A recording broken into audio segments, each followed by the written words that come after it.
লোকজন বলেন ক্যামেরাম্যান না, ক্যামেরাম্যানরা একদিকে যান, সাধারণ পাবলিক আসেন আমার কাছে।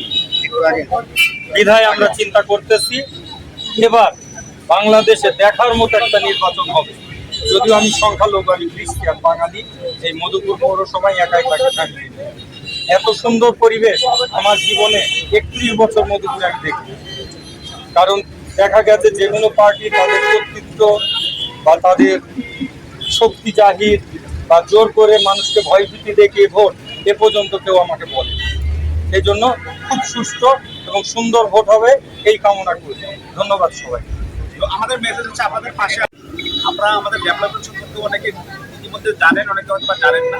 আমাদের প্রতিটা কেন্দ্রে 13 জন করে আনসার মিলিয়ে থাকবে, তার ভিতরে 2 জন অস্ত্র সব থাকবে আনসার বিডিপি প্রতি কেন্দ্রে আর কি, এবং প্রতি ঝুঁকিপূর্ণ কেন্দ্রে 3 জন করে আনসার থাকবে অস্ত্র সহ।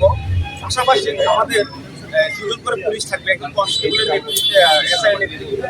আমাদের আশা করি আর যেহেতু মোবাইল, আমাদের মনে করতে কোনো ভয়ভীতি নির্বাচন হবে কি হবে না এই নিয়ে কোনো ভয়ভীতি আছে কিনা, আপনারা নিশ্চিত থাকেন আগামী নির্বাচন সুন্দর এবং সফল হবে। প্রতিজ্ঞাবদ্ধ আপনাদেরকে একটা ভালো নির্বাচন উপহার দিতে আমরা সকলে প্রতিজ্ঞাবদ্ধ।